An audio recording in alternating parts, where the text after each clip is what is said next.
Welcome to Dwarven Forge Live. This is the Wilderness Survival Guide episode. What is it? Is it 11? I forgot. I mean, yeah. What is it? This is It's like 2 days ago. What are numbers?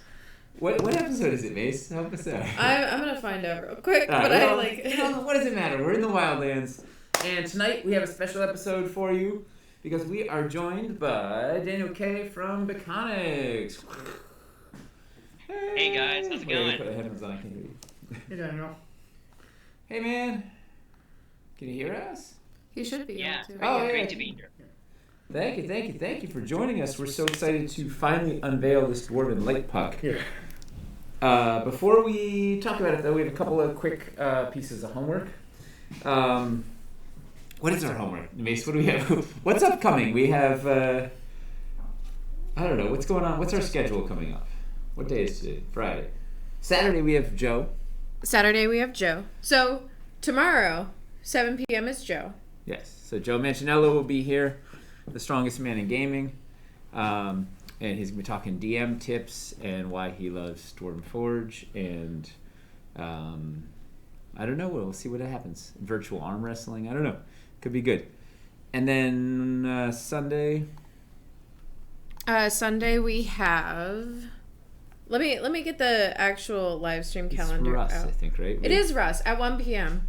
So we're going to show off the Vancouver the Dragon sculpt on Sunday. That'll be really fun. Monday is the paint jam.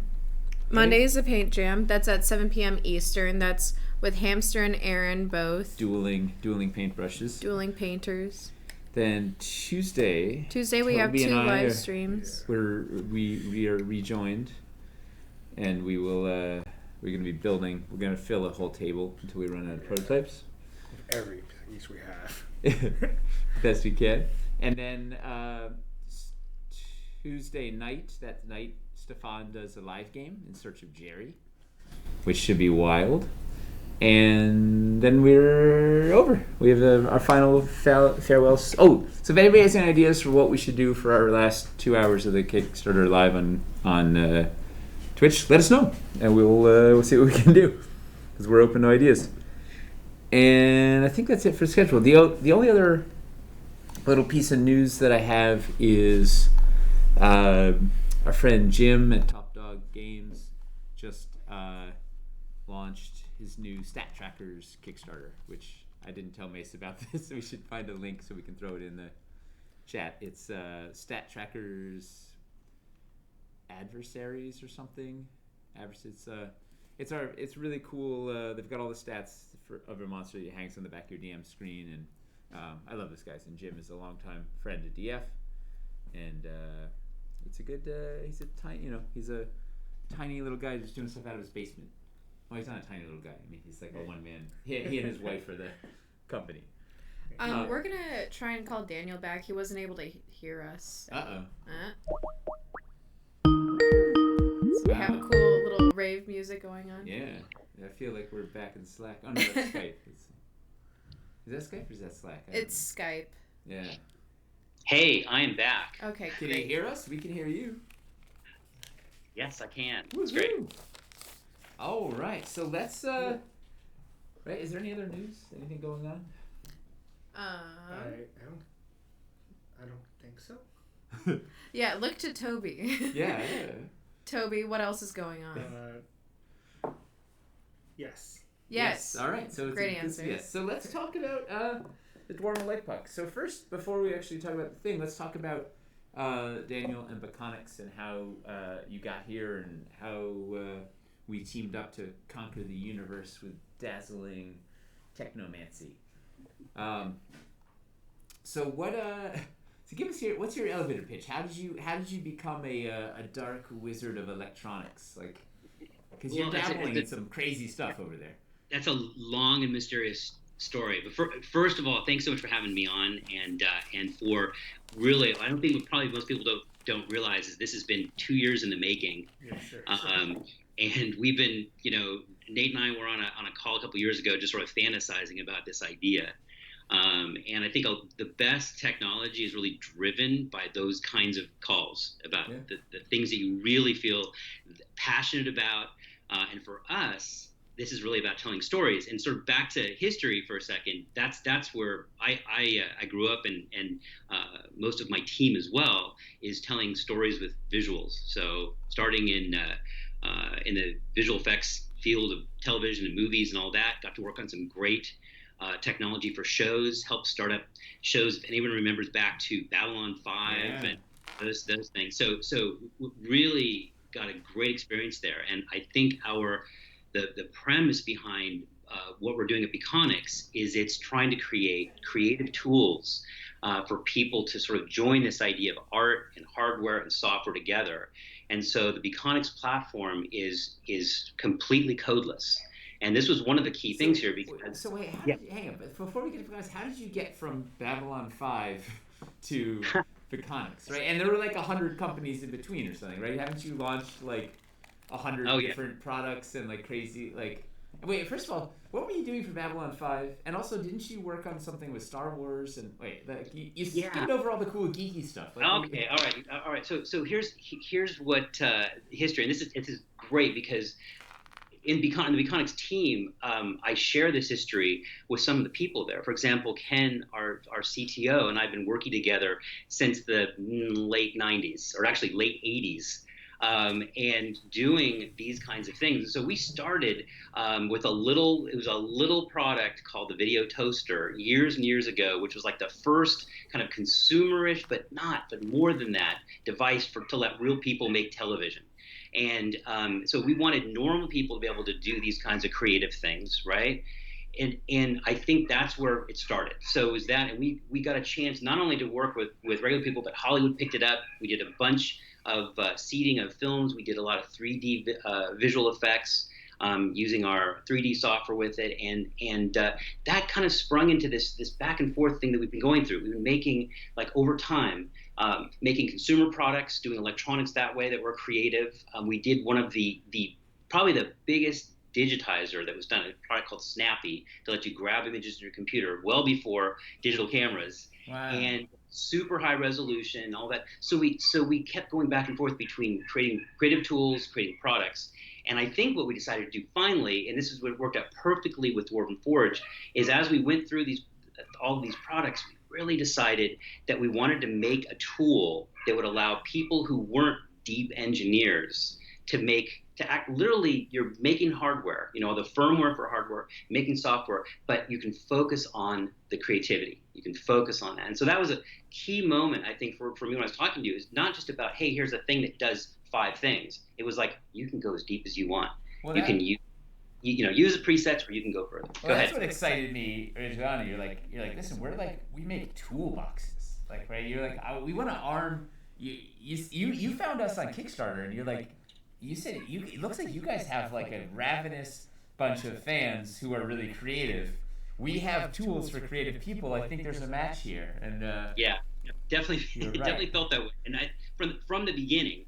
And so the key to this is this idea that if you merge these things together, you end up actually not creating people's stories, but giving them the tools so they can create their stories. And so every part of what we've created with Lightpuck, with you guys, has been about that. How can we make it? How can we shape it so that people can in real time tell these interactive stories and have light, and visual effects and those things be a part of it? So what is before helping design the Dwarven Lightpuck here? What sort of things have you guys done at Bekonix? Or what are some of the other, right? You've created like 100 different crazy things. Well, so like, what are the highlights? Okay, I think my highlights, really are. It's funny. It's such a combination of weird things. We've done everything from, well, I mentioned the Video Toaster for doing visual effects, to little consumer products and some spinning things that are still in the lab that look really cool for visuals. We've done graphics programs. We did a game that was about giant mushrooms taking over the world. We did What's this game called, and how do we find it? It's called Mushroom Mayhem. I think it's still there. That was a previous company. So I've moved with the same people through multiple kind of entities and sort of just getting creative in all kinds of areas. What's interesting too, I think everyone who's creative, and all your folks are so creative out there, every single thing you do adds up to what you're doing now. And it you know, sounds we like always you're of dwarven forged stock, right? Like you take Toby for example, and he doesn't wear one hat or two hats. You wear like 7 different hats, right? You're sculpting and you're 3D modeling and you're doing microelectronics and you're doing compositions and you're like, it's a huge wide array of skets. So it seems like you have the same. You've gone so many interesting paths, so then it gives you all this sort of parallel creativity that Well, could. and we're so parallel to Dwarven in that way too, because our thought is if you take designers and artists and engineers and all these folks and put them together, you're going to come up with something interesting. Yeah. And so that's one of the reasons I think Bekonix culturally was such a great match for you guys too. And what are you guys doing besides the light puck right now? Well, this. So this. Or this can you even talk about it? Is it so secret? I can talk about a little bit of it, but no, I can share some things. So what's so great, we love so much about doing this platform. This is kind of one of those things where when people have a dream, like for years, that they wanted to do something. That's where we're getting, and the idea is to create a tool, a codeless tool that allows creative people to make amazing, smart, connected devices without having to go through the pain and torture that we've had to go through. And so that's codeless. So, you mean codeless to the end user? Like they don't have to code. You're doing all the coding. Codeless. When I say codeless, I mean if you can actually use our platform to make a product, not writing a scrap code, which is interesting because what we found out was that. And I will tell you that we're making this tool, the tool we're using that your creatives out there are going to use to create visual effects and to create is exactly the same tool that's programmed everything in this hardware. And so we literally you're effectively designing the hardware and designing what all the firmware will do in this, but again, not having to be a programmer. And what's great about this is that if you are a programmer, a lot of times things are minutia and you don't get to the creative. And so what we really are trying to do is get people to the creative, to the functions of whatever product it is. And so for us, I mean, that really could be everything from a dwarven puck to some killer medical device or some communications mechanism or something like that. You're doing all the grunt work. You're building this foundation so that people can be creative on top of it. Exactly, all the technology stacks and communication protocols and all of these things, all the OTA, over-the-air programming mechanisms. We're making it just so people can drag and drop. And so when you're modifying the puck, it's like that. You're just, I mean, Toby can attest. He's doing so great on these amazing visuals he's creating with it that you just drag things across, tweak them out. You're twirling knobs and all that, and it gets creative. Rather than really rough, and I hate myself. That's what we're trying to stay away from. Right. Well, it's been really fun. It's been a wild ride. It's been cool watching Toby's Technomancy level up to playing with this stuff. So before we look at the light puck, the big thing that I didn't know the difference between like regular LEDs and addressable LEDs before this. Right, so that was sort of the big deal. Like, this has got 61 addressable LEDs in it. What does that mean? Okay, it's great question. So a regular LED, you basically turn it on and off. You connect it to power and all that, and it goes on and off, or you can maybe fade it up and down. Right? They even have red, green, blue LEDs. Right? So you take that idea of a red, green, blue LED, which can be any color, and then you say, I'm going to put a little chip in that gives it an address. So when I put that in a matrix or a string, I can address each one independently. So the trick to the code and to doing visual effects is we're not trying to blink some lights. We're trying to tell a story there. So the sophistication has to be, what do you do over that matrix? What do you do across all those boundaries? What do you do in sort of swirls and all of the other kinds of visuals you can do here? And so it allows us to do that rather than just focusing on turning lights on and off. Right. So addressables are amazing. You can control every aspect of each every aspect in real time at high frame rate. So the visuals are ultra fluid, and so the control is something that, I mean, it takes a little bit of horsepower to do it, but it's so worth it because you can. It's like a mini visual effects television. Yeah. Is how we look at it. It's a canvas. Yeah, well, it is a glorious canvas. Let's turn this thing on. Do you want to drive the? Go to the sniper. You can see this.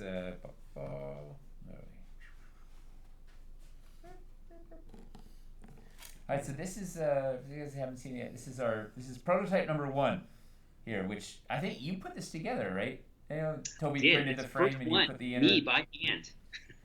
Proto 1, and Yep. it's scotch taped on right now, and it's you know it's held together by a little bit of fairy dust and some dreams. And it, ultimately it might end up getting a little tiny bit thicker or wider. So we're still figuring out the tooling with the company, but it's this pretty cool stuff in the puck. And watch the wizardry, Toby. Take it away. And hey, Toby, I can't see that feed, so tell me what you're showing too, so I can join in. So I open up the phone app. Where's his camera? Oh, it's over there. Maybe we bring hand it over here. where is it? I'll give him a good view. Fire it up. Oh. I don't know what's on the frame, so. Huh? Hey. Isn't that one? Turn on. Okay. Wow. Here. All right. Oh man, it's blowing out the. Oh yeah, you're gonna want to turn the brightness down. So one thing about these LEDs is that they can be extremely bright. Yeah. I So- just turned it down right here for the. Turn it down like maybe 10-20% max. I'm stopping down on the camera here. See if that helps. Yeah. That can help soften down That's the camera. better. How about That. maybe one of the overhead ones? Yeah. Number 2. Number 2? Number 2 coming off. Yeah. Yeah, it does. Yay. Yeah, I think that helps. Yay. All right, so this is, look at that. There's 61 beautiful little LEDs in there. And ooh, maybe I can clamp this right. I can hold it for now. Look at that. Can you see that now? I can see it. So I can see it now. It's really bright in my feed, but you stopped your other camera down. Yeah, the other one looks really good. Good. So 61 LEDs in there, each controllable, which is pretty exciting. I'll change it to another one. Yeah, woo. So I think that's one thing that is so cool to talk about too is the interactive control. I think Yeah. It's so using the easy. app to be able to jump through it. Well, and that was that's the thing. It was exciting, the idea of being able to change the colors of things is something we've had Yeah. before, and that was kind of exciting. But being able to use it as a narrative driver, like, hey, the players do something, and like, Toby, what's gonna happen? Hit something. Yeah, cool. so you see on this phone app, sorry. Drive Connect it, it, and then do like something it's to to hold to energy burst go, like, so it's the idea that depending on what your player actions, what happens, you can trigger results and up the drama. Like that's what was like. That's why I got fired up. I was like, well, we can, there's a whole bunch of cool things we can do with this. Well, and a lot of this, I mean, these animation techniques, like for example, the idea of doing sort of a mystical sort of swirl or background sparkles and then coming in with like a lightning blast. Those kinds of things just, I think, really add to the storytelling on this. And the way that the playlisting works in the mobile app, you can have them go, in sequence. You can make a new sequence very quickly, like in real time on the phone. You can or manually trigger whenever you'd like. So, and then, of course, the other thing it adds so much is this idea that it's got this amazing terrain around it. Well, that's what feels. what's cool is, so if we put this in the hole knoll here. Wait, let me slide it a little closer so we get ahead of it. And so alone, like, wait, turn it off for 1 sec. Give me a sec. Okay.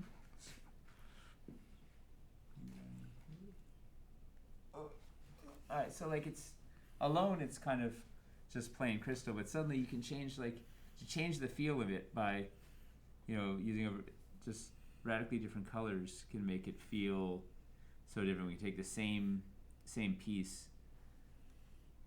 Yeah, and as a matter of fact, the way that I think about it is that, if I had, a couple of them, I would have a different set that matches that terrain for each one, right? So you're going to have things, because one of the factors here too, and I think you've got some more. I'm not sure. Are you going to show the really sophisticated masked out ones too? Yeah.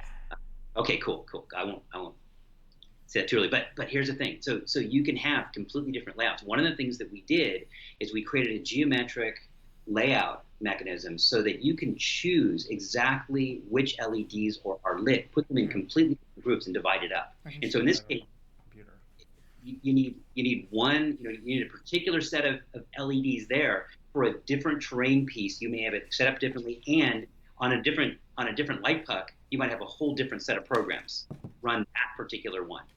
So they can be so individualized. Oh, did you take it over by the computer? I guess I did by accident when I opened this up. Just. Oops. Uh-oh. Which one's driving it? I think this is driving it now, like, because I lost.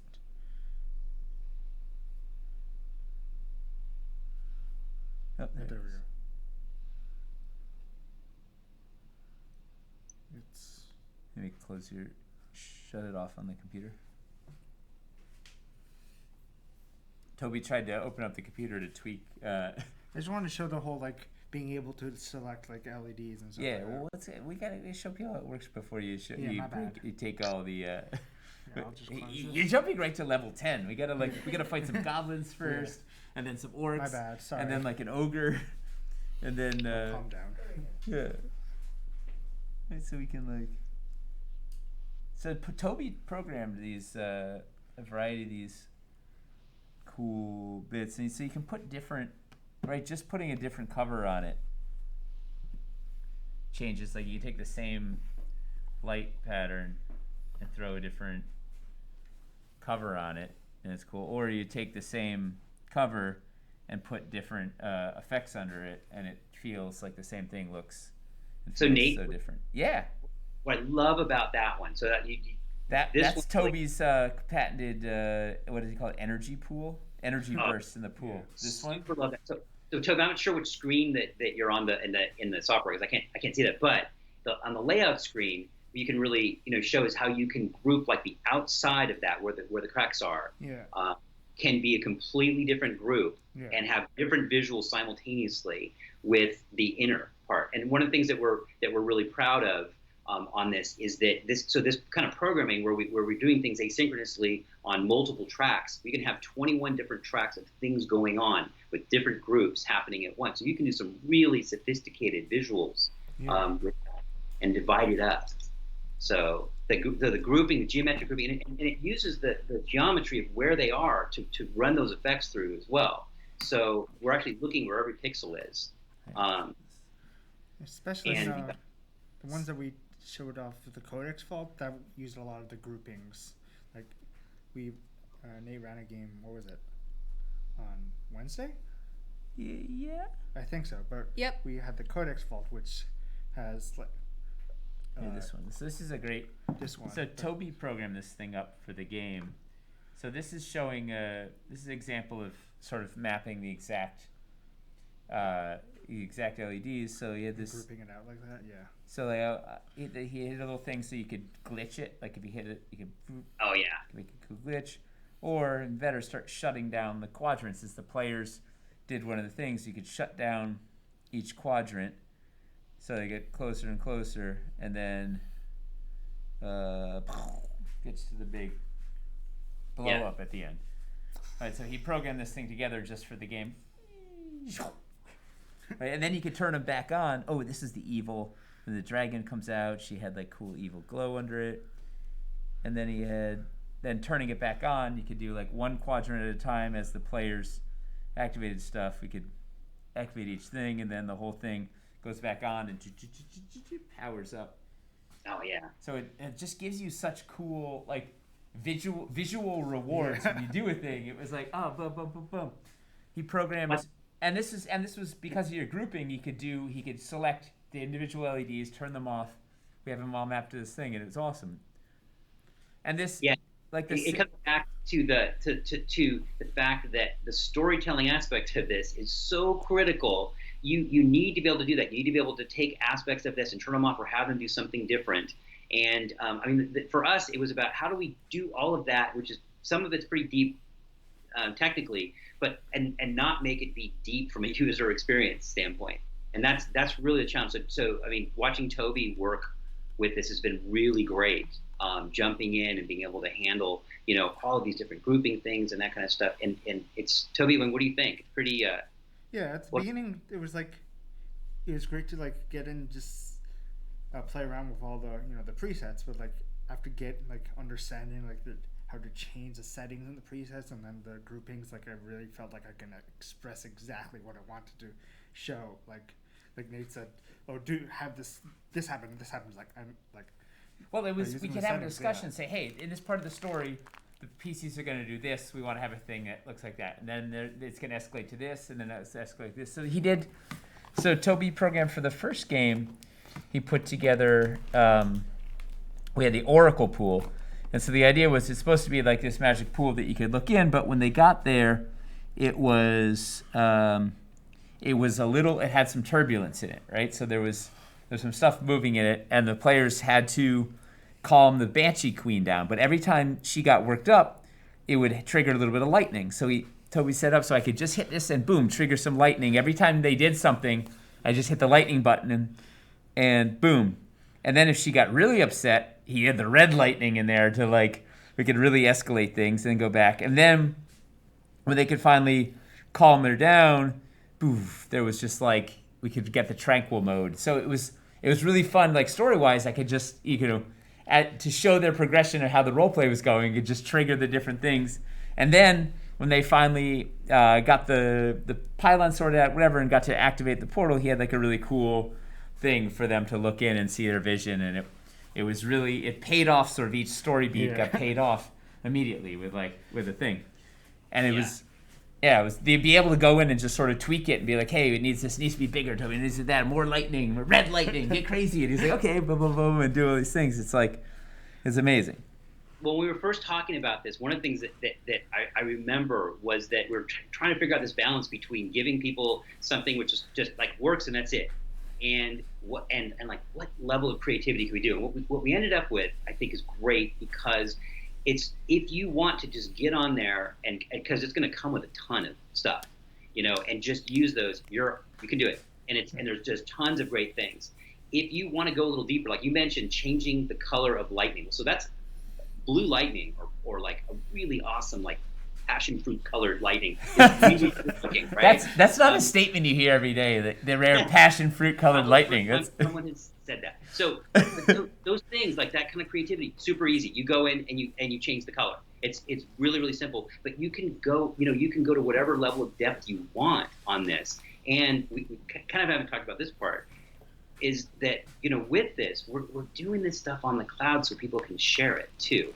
So you have private stuff, your own stuff, but you're going to be able to share your cool stuff with other people as well, and get really neat things that people who are super into it. Well, that's what I'm excited for, right? Is if somebody will be like, hey, I made this cool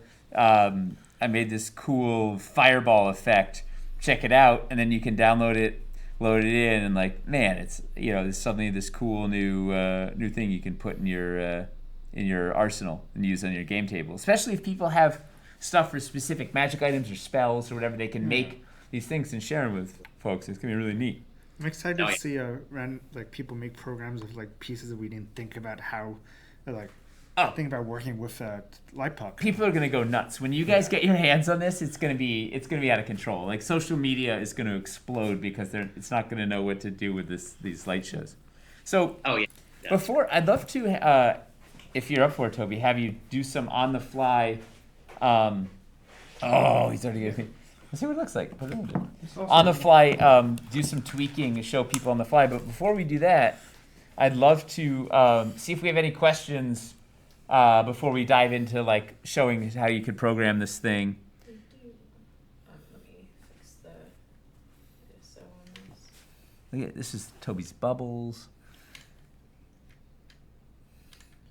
I mean, Toby, you've already made 30 programs, and we're just. Because even for the game on Wednesday, that was what is it, 8 or 9 programs at least. Yeah.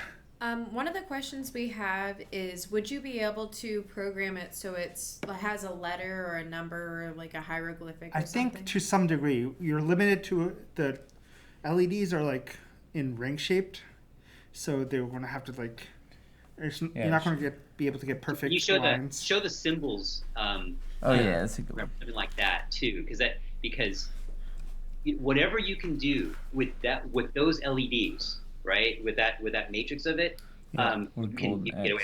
So you can do some pretty interesting looking symbols, things like that.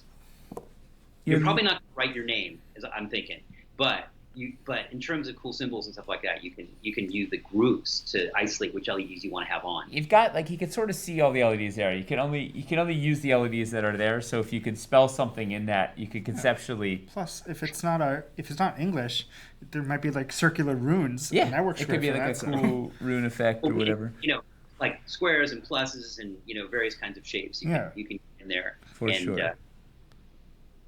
Yeah, there's some pretty neat patterns you can do with that. That's why I really like working with just like certain LEDs to achieve those kind of symbols.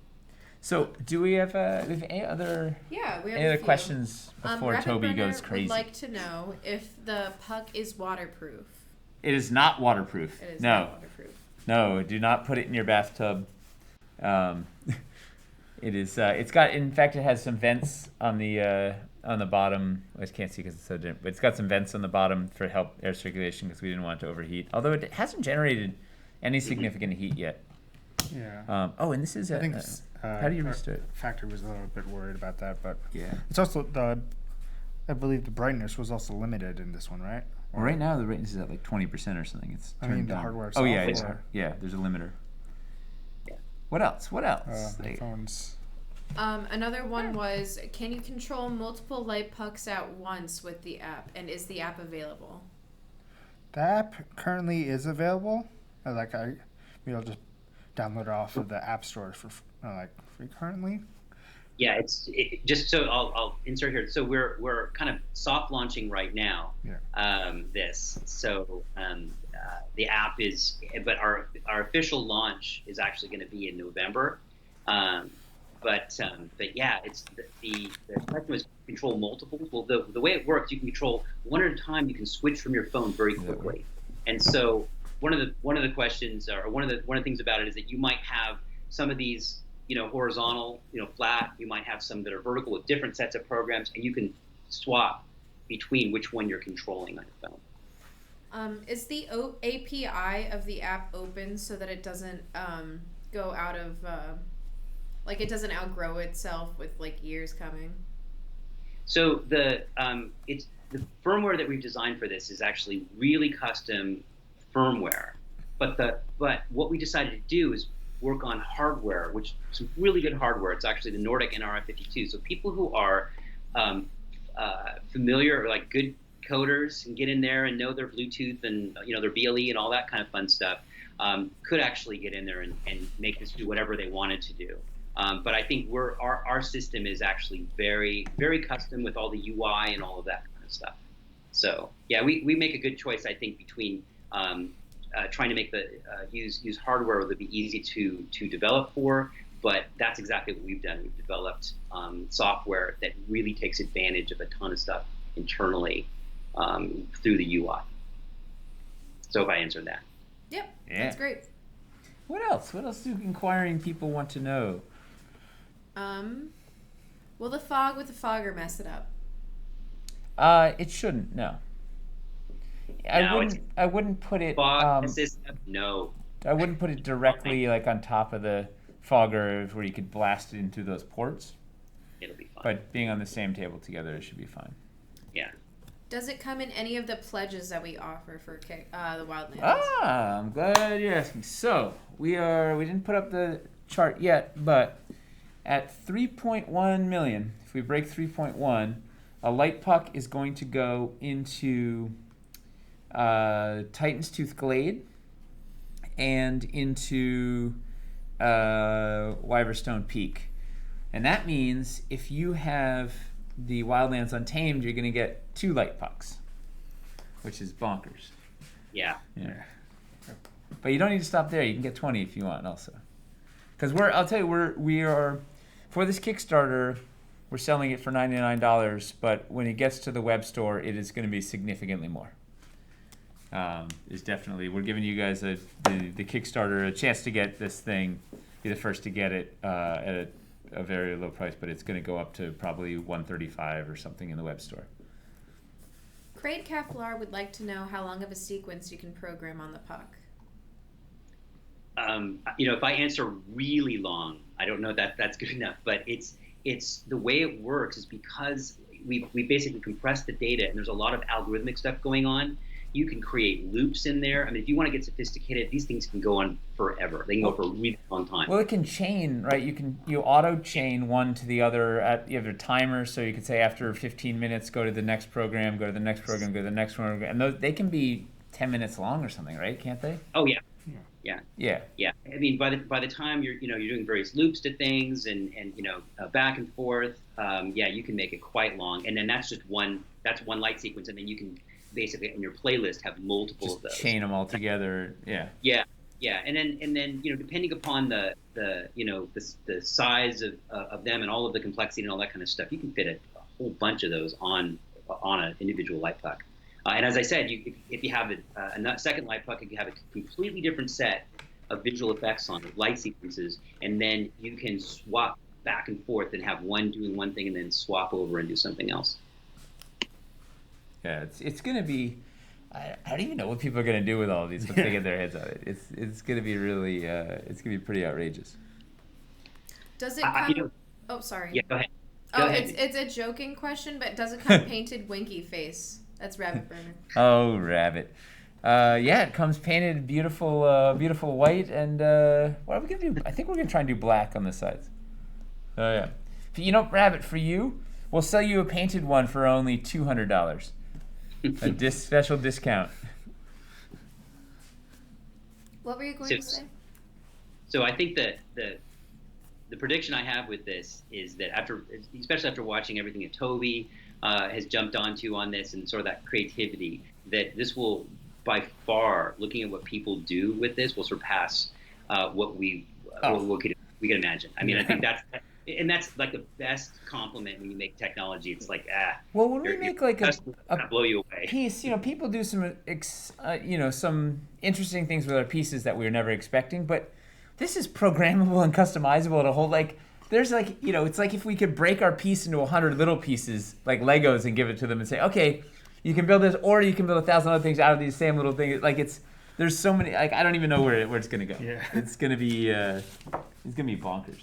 Big Tara would like to know if we will be able to import and export patterns via a format like JSON or something like that. Our format is quite a bit different. So I'd say not right at release. You can do a lot. And Toby might need to show this because it might give an idea about why we sort of did it this way. If you show the properties panels and the kinds of patterns and the waveforms and everything we're doing with that might give a clue as to why. We've kind of taken the things that we've thought about and then programmatically and created again the waveforms, the structures, all those kinds of things, and sort of the multi-layer approach that optimizes asynchronously doing a bunch of stuff at the same time. So that's what I'm saying. It's not so straightforward as to importing structure completely different born from that, but you can create a lot internally, I would say. But I love those questions though, because it's making me think about maybe maybe at some point we'll find a way of doing stuff like that fits into the architecture. So I'll think about that. Okay. Kevin Peter would like to know how many pieces are you planning that will work with the light puck? We have at least everything here, right? So we have the whole knoll, the Fey Wellspring, the Oracle Pool that has its two inserts, we got this energy, what is it, the swirling energy or energy vortex, and the Codex vault cover. Ooh, align that. Yeah. Put it under there. And if we go high enough, we'll maybe an Oblivion Nexus. Spoiler alert. Bean. Yeah. Zoltar says that he's Oh. gonna strap it to his head and go to Burning Man. Burning Man with it. Yeah. Zoltar. It's bonkers, We right? can just put it over here and become Iron It'd be Man. cool if a bunch of people did that. That'd be great. Toby did the Iron Man thing already, where he put it under his shirt and had a glowing ring and was like walking around with it glowing over his chest. And we also have, Little strap or something. you so know, people can- we also have. I'll show you guys. We have. Check this out. You're gonna get very excited.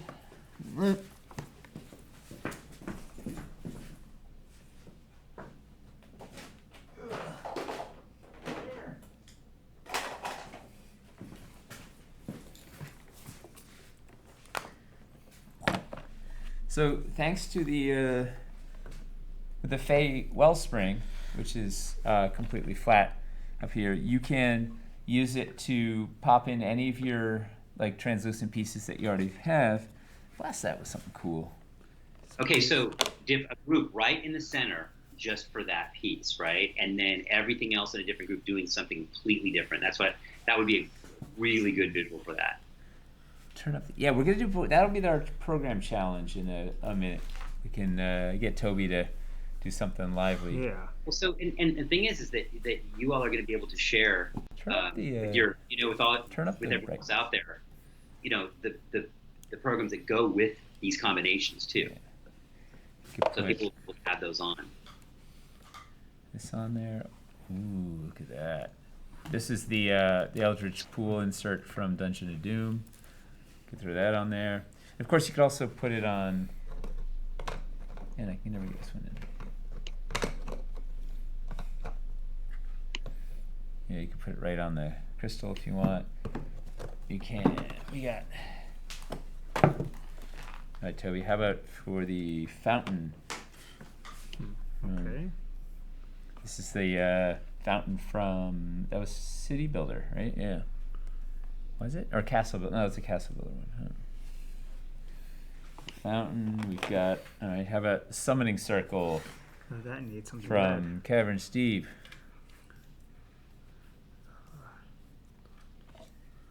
there. Whoa. Yeah, you can have cool for that. That's pretty cool. I haven't seen that combo before, Nate. That's really cool. Oh, we haven't even we haven't even scratched. I don't even know what all the There's so many different combos we could do. Let's see if this one. We haven't seen the runic circle from Castles also. Ooh. The crystals glow, but yeah. Yeah, these grow. It's hard to see, but they're there. Maybe they'd look better on. Oh, you can even do something. I mean, you can even just put it raw Oh yeah, that kind of. right on there. So you can sync up more than one puck at a time, but can you sync up 2 pucks with the same program?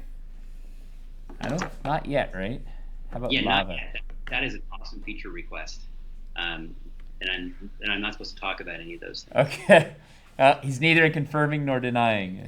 Yeah. This is So Infernal yeah, right. Circle from Hellscape. But actually, I'll say this though, that even if that wasn't a possibility out there, you can put the same programs on two different ones, two different Soul pucks, Cage. and have them running simultaneously and start them, etc. And timing is really good. The other thing you can do, I don't think we mentioned this, is you can set a time where things start together. And so there's a whole every single light sequence has a calendar option. And if you want something to start at all at the same time, 15 minutes from now, 2 different pucks, it has a real-time clock inside, and you just set them up that way, and they'll start simultaneously. Yeah, look at that. Like the roots of the world tree. Will there be tutorials for how to set this up and customize it? Yes. Yes, definitely. I think sharing some of this creativity too, in terms of what you're finding in gameplay, is going to be really, really important as well. Oh yeah. The people are gonna once it's out in the wild, there's gonna be threads upon threads, I think, of fun stuff. All right, I think that shows a bunch of. Yeah. So basically, anything translucent will look cool on either of these. Provides really good platforms for that. So Toby, do you want to get crazy? Do you want to program? Yeah, let's So try let's show them something. how the. Well, you want to pop up your screen? Should we Yes. rotate around? Here. You want to come over here? Or maybe move the camera. So if we move the hit. camera and just put the thing here, I can Get just it. try, Yeah. somehow try to do this. Here, I'll put this here. Let me see. It gets So turned let's around. do a grouping. Show them a grouping You know, we can do show that raw, and then we'll put a thing on it. So let's get something cool for this the coiled snake. Should we start simple and then go? Yeah, start simple. Like I just want to like the Yeah. glow the center, right? Just those like three that first two rings. So this thing has its own glow, and then we'll spread some stuff out to the sides and like. Okay, so basically here, I have it set up for the.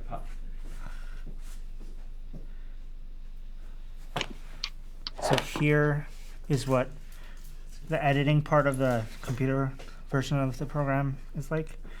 So you see the timeline here, and then in the middle tab over here, there's the presets. Then you can, these are like solid colors, so you can drag like. Oh. Is there anything breakable there? Oh, this is black. Is that broken? No. I don't think so. Rare. Sorry, No, technical it's mostly difficulties. Warmanite. Yeah. So yeah, if I just drag this onto where this is, like. You know, Toby, you're reminding me here too that is That's what you really we should talk about. Everything you're doing is basically Bluetooth connected to the puck, and all these editing real time. Yeah. So it's kind of a cool trick. Everything, so you're getting real previews basically in the software and on the puck itself. You can just transfer anything up instantly. Yeah, So you can see it you like can a. conceptually do this on the game table, like, you know, if you wanted to, like on the fly, you could actually tweak. Yeah, change a color or something like that, and then upload right there, right? And then have it if you want to get that serious, or change an effect and do it right there and have it go right to the puck wirelessly. Yeah. So like, you can choose like. Do just like the center. Yeah, I was just saying that over here is like the colors, but if you go down here, you can see like the different things, like chases and gleams, like eases and bounces, crawls, like. Yeah, show some of those. Are cool. Yeah, exactly. So if you drag this onto here, it's a red and green effect. Hold on, let me just delete that. And then you can just drag this over here, and I can make it longer just by dragging it out like this. And if I play it, then it's like these swirling effects. Right here it's red and blue.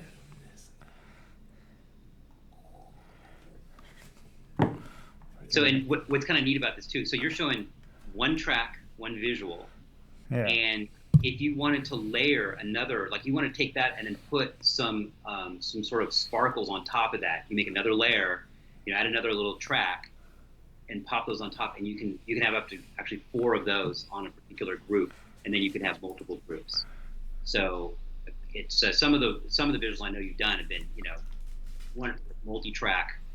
Multi-track sequence. And it's important to remember you don't have to program this thing, right? We're gonna dump a whole bunch of programs on it to start. So there's a bunch of, like, you don't ever have to if you don't want to. This is like, if you're into it and want to go deep, like there's a rabbit hole. You can go down this forever.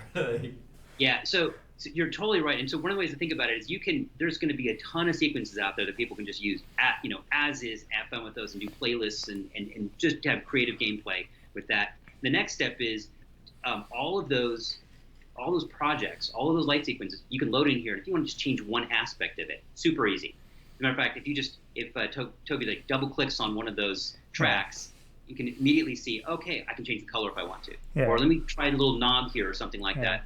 You can also, there's a bunch of preset effects that you can drag in, right? Yeah. So it basically goes from really simple to super deep, where you can go in and say, I'm going to choose this kind of cool sine wave to do the visual so it flies around. I mean, so you can go that deep if you want to, but you don't.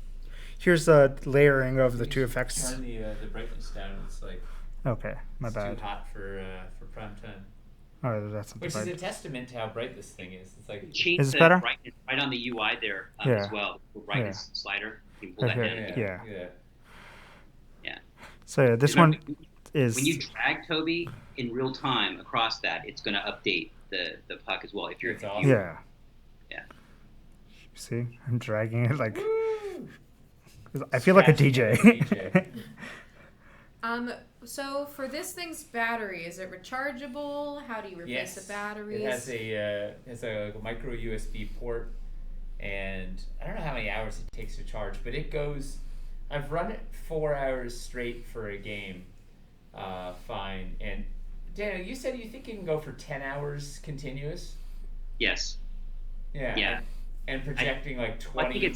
I think the rating that you're looking at is it's five continuous, 10 if it's varying. But I want to talk about that a little bit, because this is one of the interesting things about this. So it's a lithium polymer battery. It's a really great, powerful battery that's in here. It'll actually take with a standard, like if you use a phone style charger on it that are 1 amp, it'll probably take a couple hours to charge completely.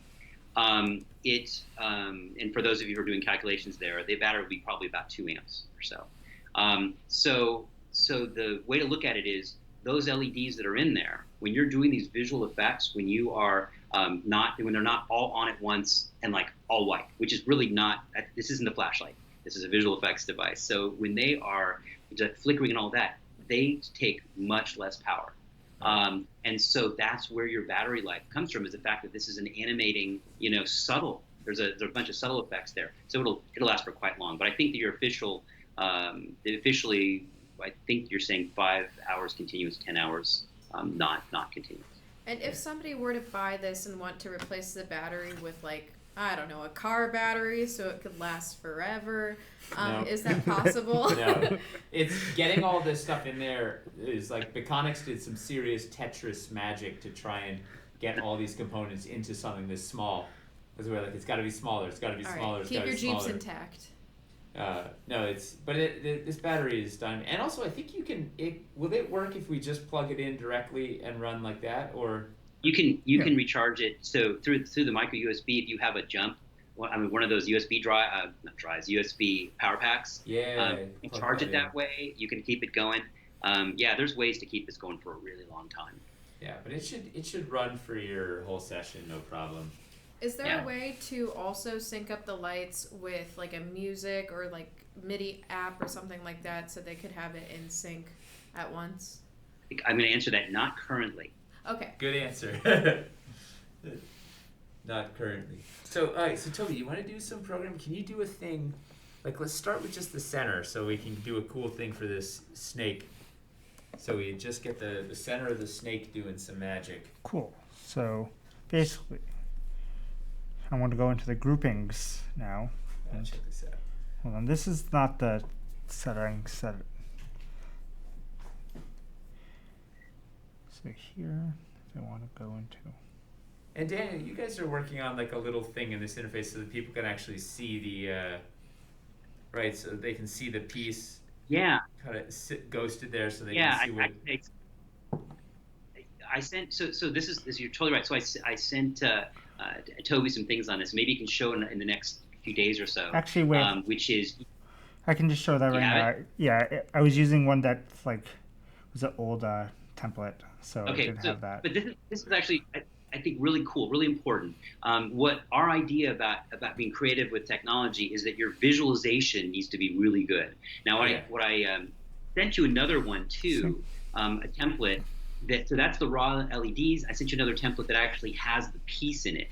And so what I'd recommend is that. No, I just sent it to you this afternoon, Toby. You haven't gotten it yet because you guys gave me some great shots of these, just in play on text. Yeah. So there's a file that has one, and that's how you want to see it though, because you can actually, the way that the previewing of the LEDs is they're very accurate, and so you can tweak out how that looks in this project and fully simulate what it would look like on the piece itself. So all of those, so for all of those surfaces that you're going to put on, all of the diffusion and the masking and everything, you can have a project with each one of those in different layouts. You can save those layouts separately, and so you're really designing for the piece that you're working on and grouping, etc. that way. So we'll make sure that everyone gets a chance to see that going forward. But this gives you. We're gonna send we'll continue to update you guys on the progress of this thing as it goes. Like this is the inaugural voyage. Nice. So now this is just the center ones, like center 3 layers. So someone asked about replacing the battery too. Try knocking out. that outer ring, so it's just So I the think- inner. Let's see what that Hey, so Dwarven probably will have an official like what they think about that side, but I will say it is a protected standard lipo battery that's in there. But I will also say that we do so much with that over the years. We haven't had to replace batteries on things. They last a really long time, 300 to 500 charges. Well, plus, So- oh look at that, Toby knocked out the light, so it's now just the central thing. Well, you don't want to open this thing up and start messing with the batteries. It's not a good I plan. think it's not a user serviceable part from that perspective. No. All right, so we have a cool glow Zoom out. for the snake. What? Zoom out so you can see the snake. Oh yeah, right. I forgot I could see it, but the people couldn't. Wait, go back. Turn off the. Oh no. Drop Daniel. Drop it everything. So Toby knocked out. So it's just the center that's glowing now. All these circular, so all of them are on. Hmm. What about the very center? Wait, what's? That's not on. Oh, hold on. Sorry, we're tossing your web.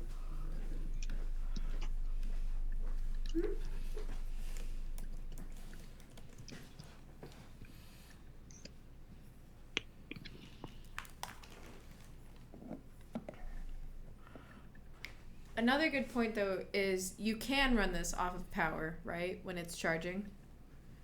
Yeah. So it can You be can run it. direct in the wall. Yeah, center lights back up. All right, so now we got a cool thing for this. So now, can you make the outer ring? Like, let's give it a do something cool for the What color? outer parts. I don't know. What color does the chat want for the? Oh, we also didn't choose the middle color, so chat what choose. color for the middle and what color for the outside? Yeah. What, what Blue, do the purple, people- purple, blue. What? Blue, purple, purple, blue. That's the first 4 votes. Blue and purple. You can't go wrong there. Do you wanna- It's a little out of focus. Yes. There you go. And I'll get to Toby. I'll make the center purple. Yeah. Yeah. So I can just choose a color on the slider. Choose that, and Look at that. Ooh, passion fruit is. Yeah, and another- passion fruit will be that'll be our next Right. mission. That's passion fruit. It will passion fruit lightning, because who doesn't want some of that? so now that, At any rate. Oh. and then I can turn on the outside, which is Do you want to zoom out? Still can't see it on the All public. right, I'm not on the thing. All right, so now let's see. We got blue in the center, so let's Down go for one. this. Now here comes the challenge. yeah. How do we? So try this for fun. I can never get this piece up. I know. I was thinking that you're gonna have to mark the sides Yeah. with something. Can you get? So there's a lot of the blue bleeding. Oh, sorry. Like, I can't do two things. Oh, I know. yeah. Let me do it. I you can do try to this. take Alright. away the middle Um, layer. So can you get some of the less? Can you get less blue to bleed into the crystal? We want the crystal to be one thing, and then the outer to be. Okay, I want to try to remove that. Yeah, take an outer ring. Yeah, take out a ring and have no programs running on that, so that way there will be less bleed.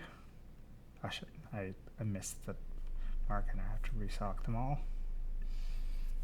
So what you're doing right now is just basically selecting the LEDs Yeah. and choosing which group they're in, and one of the groups can be I'm on as well. So you could take just that center cluster and then the outside ring, for instance, and then make two different groups. And then if people remember the timeline that was there, then one of those is on one track. It automatically makes the tracks then. It makes the groups, right? So when you go back to edit, you'll see 2 groups now, one for the outer ring and one for the other one. And then you can basically do different visuals on each one Nice. as the timeline goes, okay? And then each one of those groups can have multiple track overlays on it. Look at that. Brave snake. Now we got pink and blue magic, purple and blue magic. Yeah, I think people, as they get really creative with this, are going to come up with these combinations. And then when you save a project and you share it, it actually comes with the layout. It comes with all of the aspects of that project, the grouping and the tracks and everything all come with it. So we could make new pieces and send people a new batch of programs that had a template for that piece that had some cool new stuff designed for that piece. So this isn't in yet, but this is one of the things that we're working on is that ability to take the entire set, right? So instead of just saying it's a light sequence, say it's a puck, and be able to share that with all of that. So to keep that, so you can interchange your experiences entirely on that with all the different visuals for it.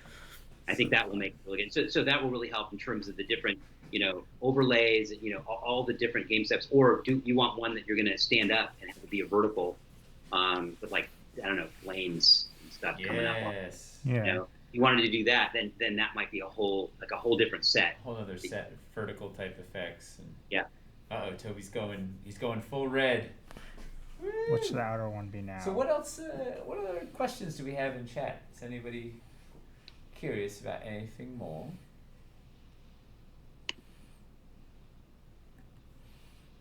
A lot of people are tuning in late and want a reminder on how long the time is for the puck.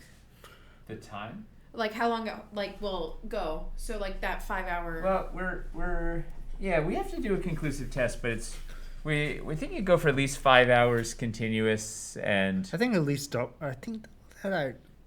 but yeah, I've only been able to run a test for 5.5 hours. So 5.5 hours continuous so far? Yeah, that's for sure. I'll do a test soon and I'll update you guys. We'll get some full numbers, but it goes for a long time. And also, if you don't have it on the whole time, like you should be able to get through a whole session, no problem. Particularly if you're doing intermittent effects or whatever, then you get 10 hours, no problem, or whatever. I kind of want to see the volcano on top of it too. Ooh, volcano! Oh, lava rivers. We didn't even talk about it. We could put phantasmal filters on there. There's like a whole bunch of things. Yeah. Let me go find the volcano. Oh, it's right there. Maybe if some smoke would be really nice too. Volcano behind you on the table. Haha. Yeah, get a volcano program ready, Toby. Yeah. The way the lights are going to go through the mist, I think I'll look. And actually, mist effects. Do reds gleam or something? One of those effects. The like a swirly red one. I think it'll look beautiful in that. Swirly red. Yeah. Red. Wait, we can do for fun. Let's turn on. I think the batteries are low on this. We have our own. Has its own LEDs in there already. Oh, wow. Can you do like the lightning effect but with red? Yeah. You can make that on the fly. The lightning effect. I can just borrow the one that I did for what's it called? The game. The game to turn off all the other layers. Erratic. Wow. Sorry, I got distracted. Well, if this thing is popular, we're gonna have to make more things. So buy a bunch so we can make more cool. Well, that was green. Huh? Yeah, I was just going to say that filters Wow. like completely. Yeah. It's really cool.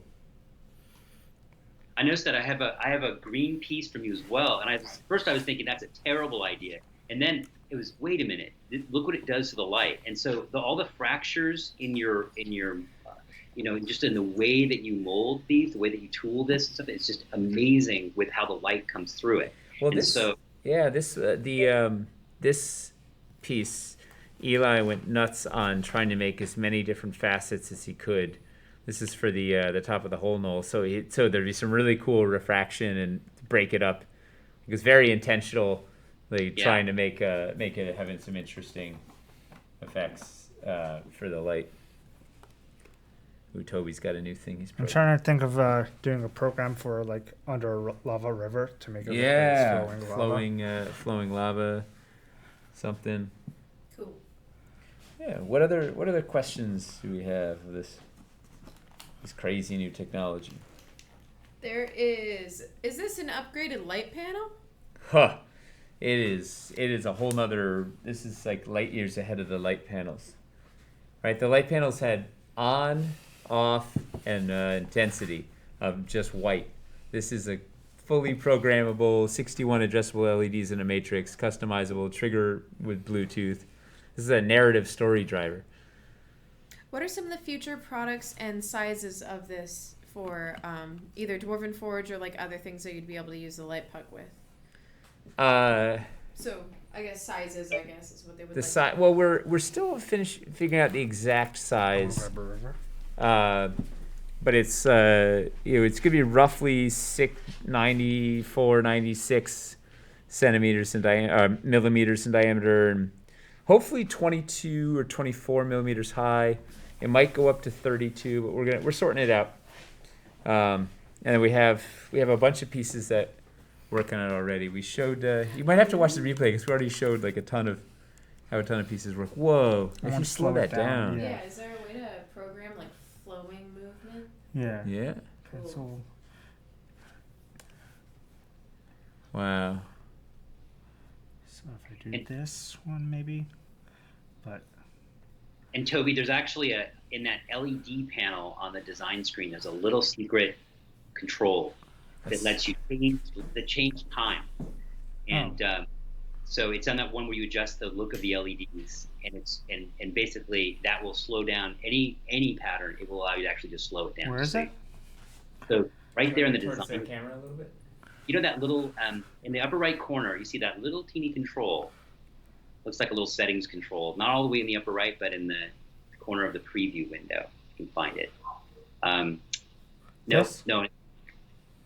To the left. It's hard for me to see through the screen, but to the left a little bit. I would point if that helped. That little home piece? It's a little teeny control to the left of the three controls on the upper right. Anyway, there's a little panel there. You've probably never seen. There you go. And that Playback speed? Glow size speed. that actually allows an overall speed control, just so you can try things out at lower rates and stuff. So let me just. And that also allows you to tweak the visual display of the virtual LEDs on the screen too. So we're still playing with that feature, so that's why it's kind of hidden from you there. Okay. Are there any That's cool, colors though. that aren't See? available Look at that. on the puck? Now it's full. You can control all the colors. I'm sorry. Technically, I have to answer that yes. It supports 16 something million, so we're not all of the colors. But Lame. I want my money back. Only 16 million colors? of course, a lot of colors. That's a lot of colors. You're flabbergasted. Like, that's more than Pantone. Whoa. You see, look at that, like a lava Sheesh. river. All right, so now you need like 100 light pucks to try to do like a whole. Yeah, I mean, this isn't. Yeah. We never put this on the lava rivers. This is outrageous. I was thinking about that the other day, where I was thinking more for the waterfall, Yeah. like, but an extent to work on the. Ooh, you want to do it behind? Yeah, do a vertical Behind. on that. Well, this one's Oh, it's painted Other that, way. This is a prototype, huh? but this also is Oh, painted it's black. opaque. Yeah, it's not gonna work.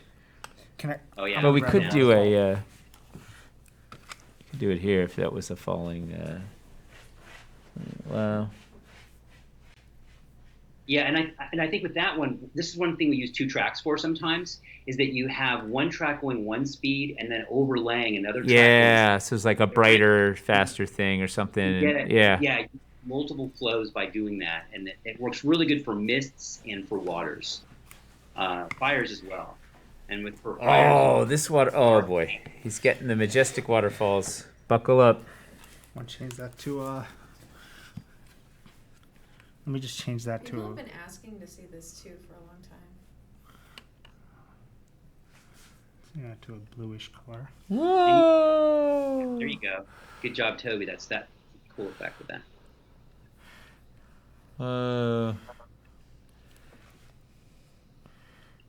If Stefan brings this to Burning Man, we're never going to see Stefan again. Yeah. Like he's just gonna he's gonna disappear into the desert, like mesmerized by this thing, and that'll be the last.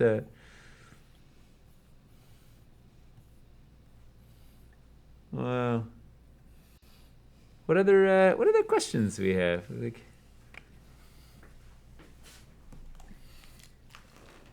Can we get a full-size terrain tray one? oh, geez.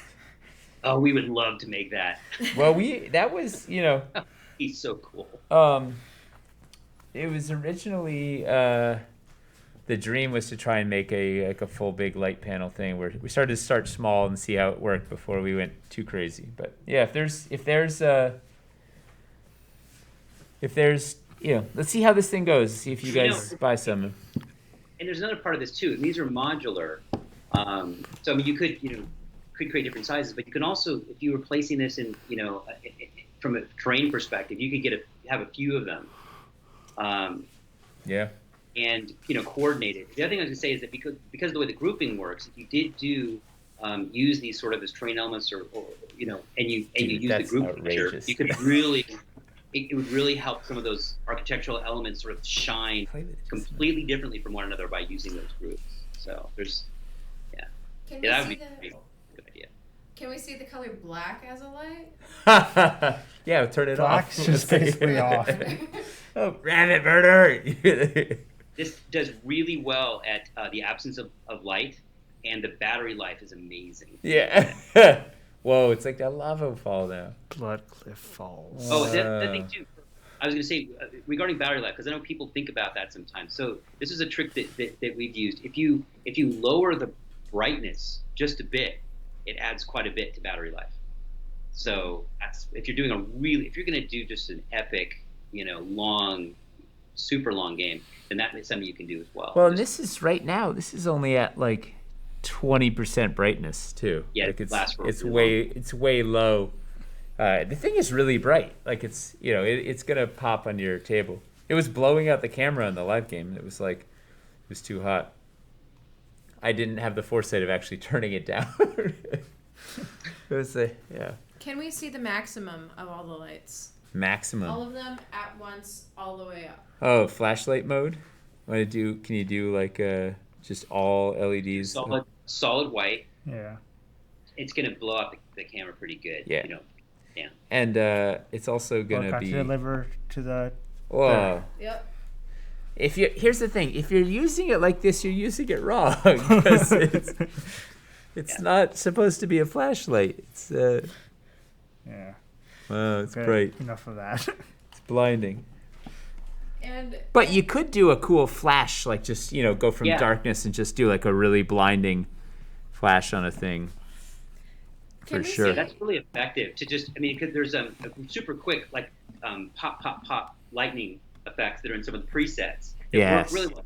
Just once in a while or at a critical moment, you swap over to that effect, and it's really a good storytelling tool. The dynamics of that are awesome. If you go from really dark to really light. It's, That's my thing, is I love like the mists, like the sort of swirling mists, and then just sort of hamming it with.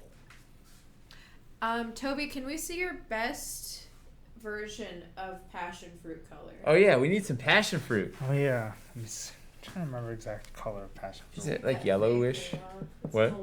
Big pool's a little blue for passion fruit, don't you think? Passion fruit. Passion fruit. Just confirming the color passion fruit, so I don't make a fool of myself. So inside, right? Not the outside. Like you get yellowish orange. Yeah. So just. I want to make that. On behalf of Zalter, I'm just gonna Toby. Let's see. Stefan's gonna make like a shirt out of these and wear That's it. pretty passion fruity. Yeah. And so I'll just take. Once you put that in, you can copy the. Copy the code or the exact tone. Because with 16 million colors, Then you just It's click hard to on the remember. other one and just. paste it. So now it's this thing from before, but with Double passion double fruit passion lava. Yeah. Woo! What are some of the complications that was had while trying to make the light puck?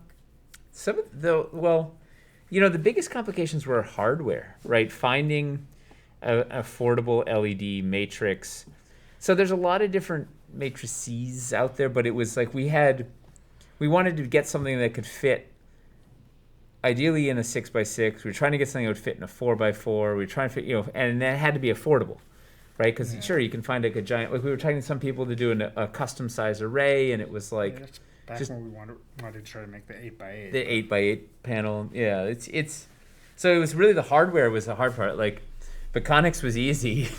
And the figuring out the sculpts was easy. It was like trying to actually get hardware that was affordable and fit some size parameters, and then making sure the factory could manufacture it.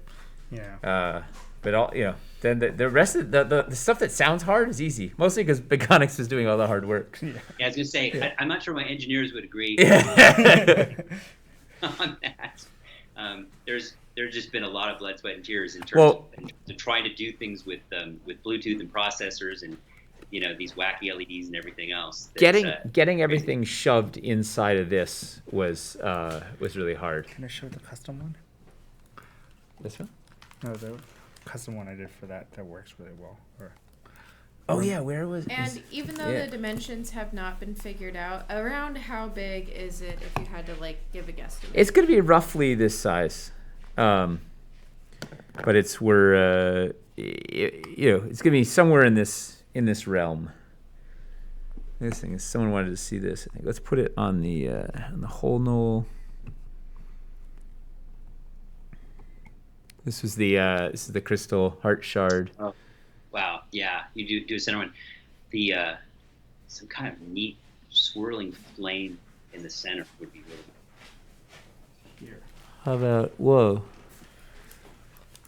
Might have to down that too. I don't know how the camera is.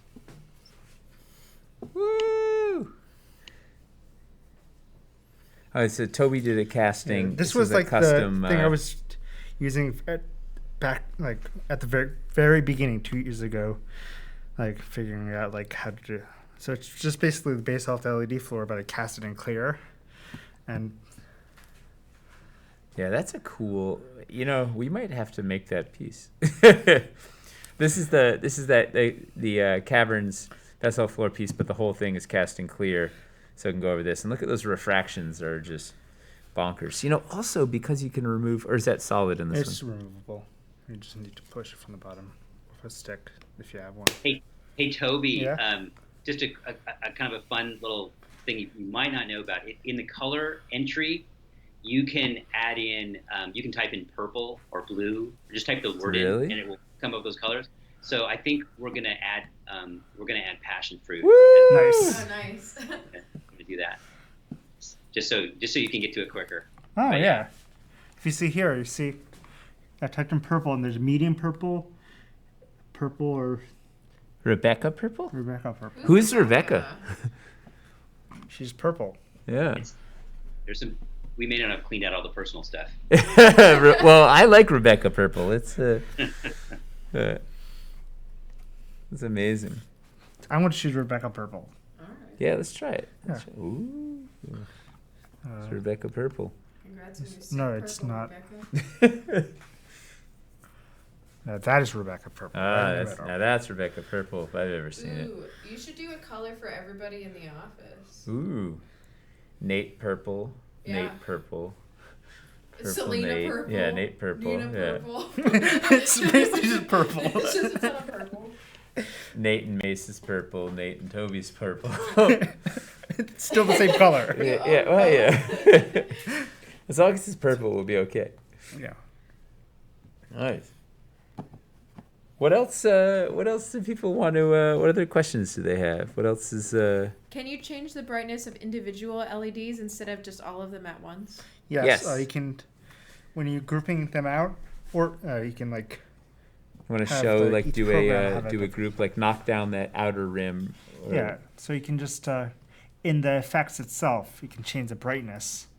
There's a whole bunch of other things that control that, but there's So brightness. yeah, he's wait. Go back to the thing and watch. So he's gonna turn. Go back up. Yeah.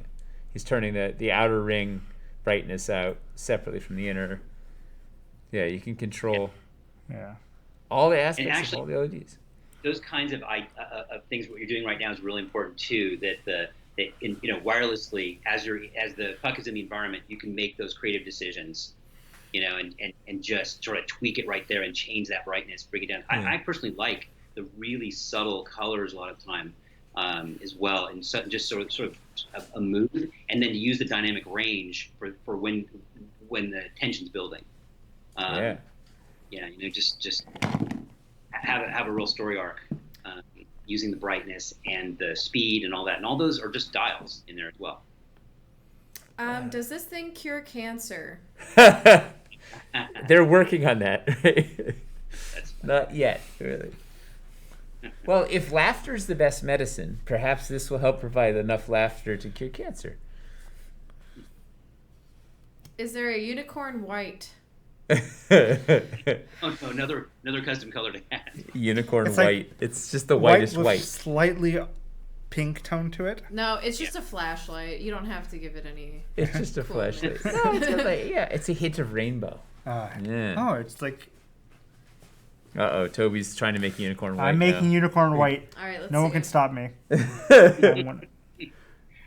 I just want to layer two things on. Let's put this on. Have you tried UVs or LEDs or anything like that for the lights? Wait, it is LED. Yes. What do you mean? It's just the question. Oh, There are actually out there addressable UV LEDs. I have not worked with those yet, but that'd be kind of interesting to see that. One thing that could happen in the future would be something that combines some of those in there, but I think it's a custom LED, a custom matrix to do that.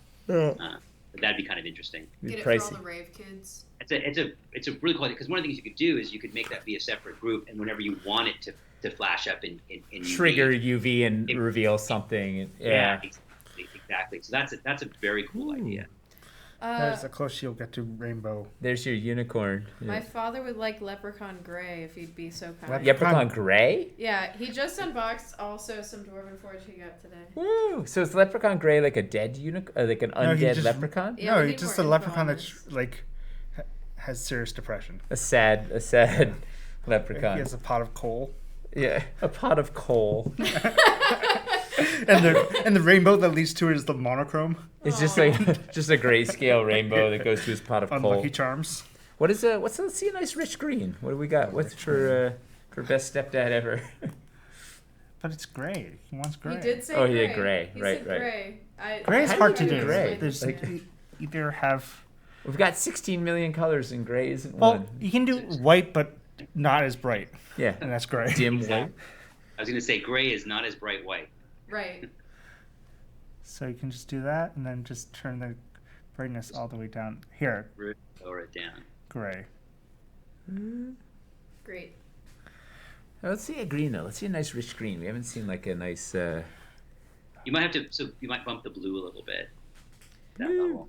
Are there timelines stored on the puck so a separate program could trigger them? So separate program would trigger them. Ooh. How's this green? Yeah. Are there time stories on the puck so a separate program could trigger them? I don't know what that. I'm not sure. I'm wondering if it's like a Bluetooth kind of question. So in there's general. a whole bunch of the puck it can store up to 50 programs depending on how complex and long they are, right? I'm sorry, was that? The puck can store up to 50 programs depending on how Yeah. complex and long they are, right? So you Yes. make the programs on the computer, bounce them to the puck or use the presets, and then off you go. Right, exactly. And then in terms of the playlist, we have sort of internal playlisting. So in terms of the triggering, you can set up a sequence of these, whichever ones you want, and you can configure that in real time on the phone. So you can drag. You can order. change them on order. Totally. Yeah, you can decide which ones will play and which ones won't, and you can do that in the midst of gameplay. You can just quickly go, I want these three now. Go. It's really easy to slide around, and then if you've used one and you know it's a one shot, you can slide it to the bottom. Or what's the little radio button on the left? Does that toggle it off? What does that do? On the mobile On the app? mobile app, there's like a little on the right side. There's a slider to move the programs up and down, the sequences. But on the left, there's like a little Oh, but check. the little checkbox. Yeah. Okay, the little checkbox there is what it allows you to have it as a part of your playlist or not. Oh, so if you so uncheck it, you could just select Oh. four You can- things, and every minute it cycles through each of these, and you skip all the other things, Right. and you say, "Oh, awesome!" So those are the active ones that you're using. That's cool. yeah, and I'm looking at that now in the app, and yeah, there's some other functions that I think are really helpful. So you can decide which ones play. You can immediately change the playlist order. You can Yep. have, and at any time you can manually click on one and have it play, and then interrupt it seamlessly. And then when you do auto play, you can decide, basically how long an interval that you want. You can set it, say, every 15 seconds it changes, or a minute, or that kind of thing. And you can skip forward and backward automatically. Yeah, I found the interrupt is huge. Like I just would tap them. The other thing is tap, tap, and it like triggers these cool.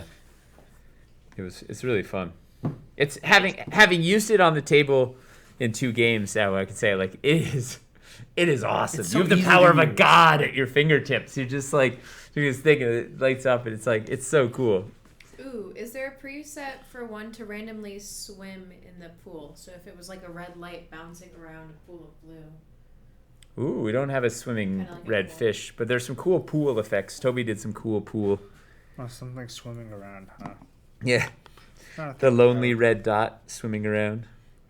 Do the pool, do your you had that, there's just the calm pool was really cool. You have the Fey pool. There's a bunch. We're still just scratching the surface on all the possibilities with this thing too. Like, calm. Keep the ideas coming on those things, because it's really just a matter of creativity on doing those kinds of visuals, figuring out a clever way to do it. yeah. It's almost 8:30 here, so we have time for 1 or 2 more questions, and then we should get out of here. All right. Can we see the the blood god preset? Ooh. That's a good one. What else while Toby's summoning the blood god?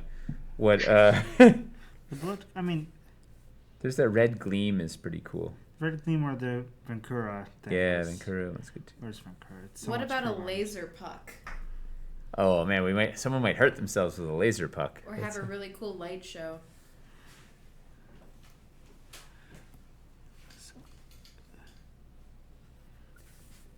Hold on.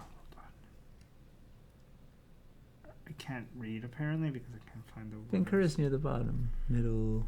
Oh, there it is. Oh, no, I missed it. Blood god, come to us. Accept this sacrifice.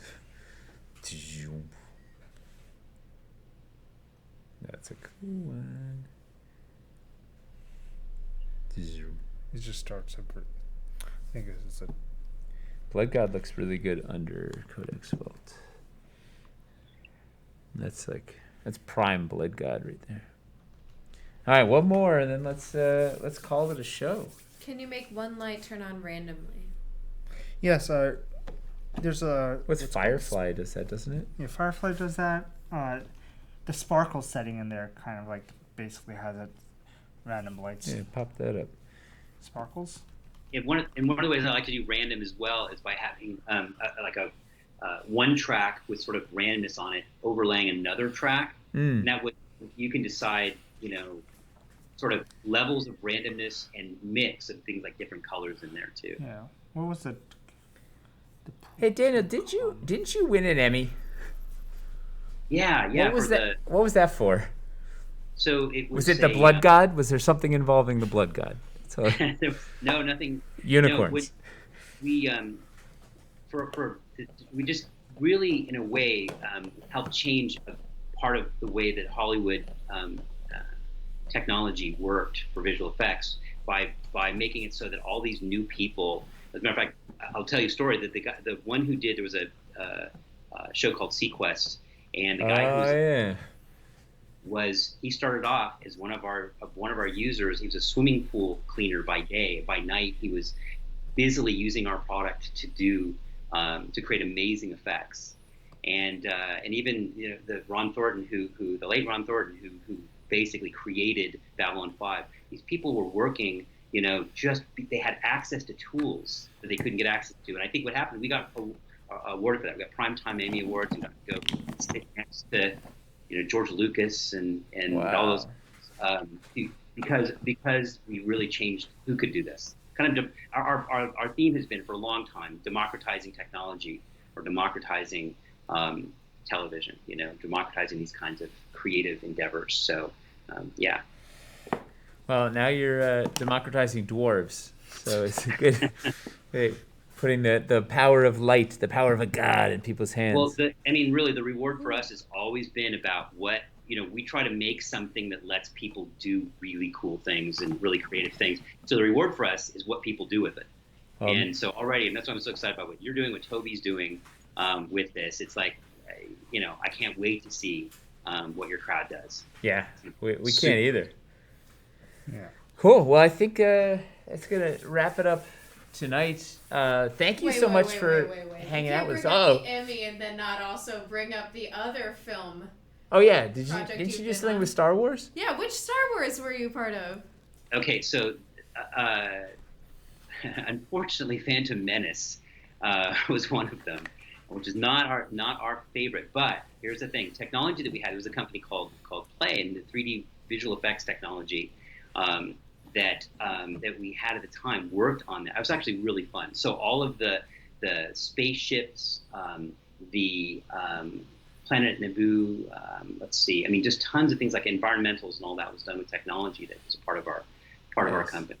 And the other thing too is that same technology was used to do remakes of Empire Strikes Back, et cetera, which I'm very proud of because Empire Strikes Back is awesome. Yeah.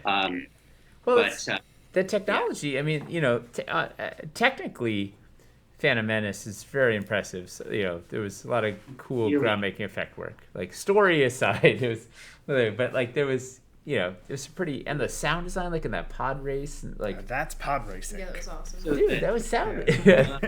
We love the visuals. We love the visual communication in that so much. So it was just really, and you know, the canon. We love the canon. So. But yeah, we've had some great opportunities. I mean, I love the idea that, you know, with our tools, we don't know what people are going to do with them. So we had, at one point, we had the supervisor for Forrest Gump, which is a totally different genre, doing visual planning and everything with it. Wow. At the same time as we're doing, I think there was about between 10 and 20 science fiction series, etc., using technologies that we amazing. So yeah. Well. Thanks for taking the time to help us figure out how to do some groundbreaking tabletop effects wizardry, because it's really I can't wait till people get their hands on this. It's really. No, thank you guys so much for doing such amazing work. We're super excited about this Kickstarter, and again, can't wait to see it in people's hands. Yeah. So for you guys that tuned in late, the Dwarven Light Puck is now. We just unlocked that add-on tonight. If we get 3.1 million, we're gonna put a free one into the Titan's Tooth Glade and one into Wyverstone Peak. That means you'll get 2 if you have the Wildlands Untamed. So that's something to look forward to. Hopefully we can unlock those. And we'll keep coming out. We have a hands-on video is up on our YouTube page. We put up in the update.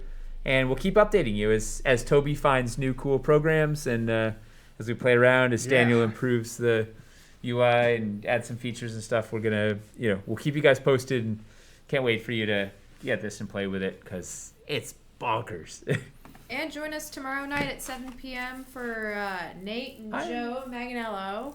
And then we're going to have a few more streams coming up. If you want the full list, it's in the update. Otherwise, just keep tuning in and hoping we're here. Yeah. Watch Stefan's playing D&D Tuesday night. It's going to be wild. It's going to be crazy. Woo! And we got a couple more days, so thanks for all the support. Thank you for tuning in. We'll talk to you soon. Good night. Bye.